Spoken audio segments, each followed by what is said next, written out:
আনন্দমুখর পরিবেশে সবার কাছে যাচ্ছি, ভালো একটা রেসপন্স পাচ্ছি। আশা রাখি আমাদের হচ্ছে যে 9 তারিখের যে নির্বাচন হবে সেটা আসলে আমরা হচ্ছে ব্যালট বিপ্লবের মাধ্যমে বিপুল ভোটে জয়ী হব। আর এটাই আমাদের প্রত্যাশা। আর আমাদের 7 তারিখ পর্যন্ত হচ্ছে লাস্ট প্রচারণার সময়। আমরা আসলে যতজন প্রার্থী আছি সকলেই হচ্ছে ব্যস্ত সময় পার করতেছি। প্রচারণায় বাধা বলতে ঠিক ওইভাবে কোনো বাধা নাই, কিন্তু প্রচারণার যে আচরণবিধি আছে এগুলো মাঝে মাঝে দুই একটা লঙ্ঘন হচ্ছে।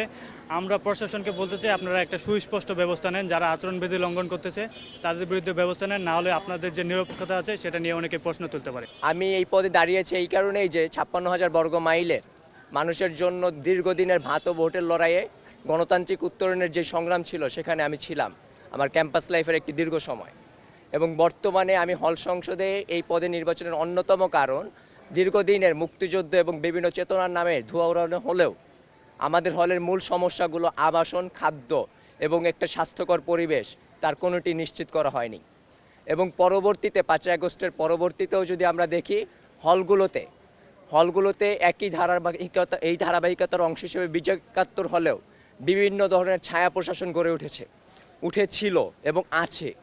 এবং সেই ছায়া প্রশাসন দীর্ঘ 1 বছর কাজ করলো আমাদের যে মৌলিক জায়গাগুলো খাদ্য, আবাসন এবং একটি স্বাস্থ্যকর পরিবেশ তা নিশ্চিত হয়নি।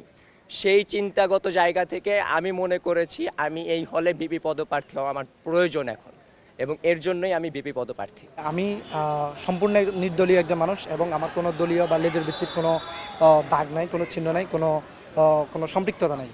তো আমি যে ডাকসুর যে গঠনতন্ত্র, যে মুক্তিযুদ্ধ এবং হচ্ছে যে গণতান্ত্রিক আন্দোলনের বিশ্বাস এবং আস্থা রাখতে হবে, আমি সেটার প্রতি আস্থা, এবং আমি 24 আন্দোলনের আমি অন্যতম একজন সম্পৃক্ত ছিলাম এবং 24 আন্দোলনের অন্যতম একজন জুলাই যোদ্ধা ছিলাম।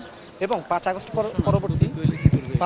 পরবর্তী আমাদের হলের শৃঙ্খলা বলেন, নিরাপত্তা বলেন, অবকাঠামোগত সার্বিক উন্নয়ন বলেন, আপনি ক্যান্টিন বলেন, দোকান এক্সটেনশন বলেন, সব জায়গাতে আমি কাজ করার চেষ্টা করেছি। ছাত্রদের একজন প্রতিনিধি হয়ে আমি থাকার চেষ্টা করেছি।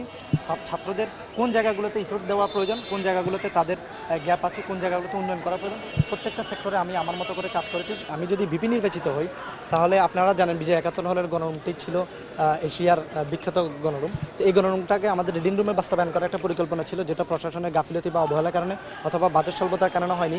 আমার প্রথম টার্গেটটা থাকবে যে বিশাল যে গণরুম, এই গণরুমটাকে রিডিং রুমে রূপান্তর করা। কারণ আমি চাই যে গণরুমে যে মেধাকে পচানো হয়েছে সে পচানো জীবাশ্ম থেকে আমি আবার নতুন করে চারা গাছ জন্মাবে। এটা আমার প্রথম এবং ফার্স্ট প্রায়োরিটি থাকবে। এই জায়গায় আমরা শিক্ষার্থীদের কণ্ঠস্বর হয়ে উঠতে চাই, শিক্ষার্থীদের প্রতিনিধিত্ব করতে চাই। আমাদের হলে বেশ কিছু সমস্যা রয়েছে, আবাসন সমস্যা থেকে শুরু করে খাবারের মান ঠিক নেই, তারপরে রিডিং রুমের সমস্যা, নিরাপত্তা সমস্যা, পানির সমস্যা, অনেকগুলো সমস্যা রয়েছে। আমরা মূলত শিক্ষার্থীদের প্রতিনিধিত্ব করার মাধ্যমে প্রশাসনের সাথে আমরা সমঝোতার মাধ্যমে, ডিলিংসের মাধ্যমে আমরা আসলে সমস্যাগুলো সমাধান করতে চাই। বিপি হইলে কি করব, এটার থেকে আমার কাছে বড় প্রশ্ন হচ্ছে আমি গত 1 বছরে কিভাবে তাদের সাথে সম্পৃক্ত ছিলাম। একদম যদি ছোট্ট কথা বলি, গত 1 বছরে আমি তাদের সাথে 5 আগস্ট পরবর্তী সময় যেভাবে সম্পৃক্ত ছিলাম, ইনশাল্লাহ আমার আশা আমি সেভাবেই তাদের সাথে সম্পৃক্ত চাই। এবং মোর ইম্পর্টেন্টলি তারাও আমাকে সকল কাজে সহযোগিতা করছে। লাইব্রেরি, এক্সটেনশন, রিডিং রুম, আমার হল সিকিউরিটি, আমার সব। তবে আমার টপ 3টা প্রায়োরিটির জায়গা থাকবে বা 4টা।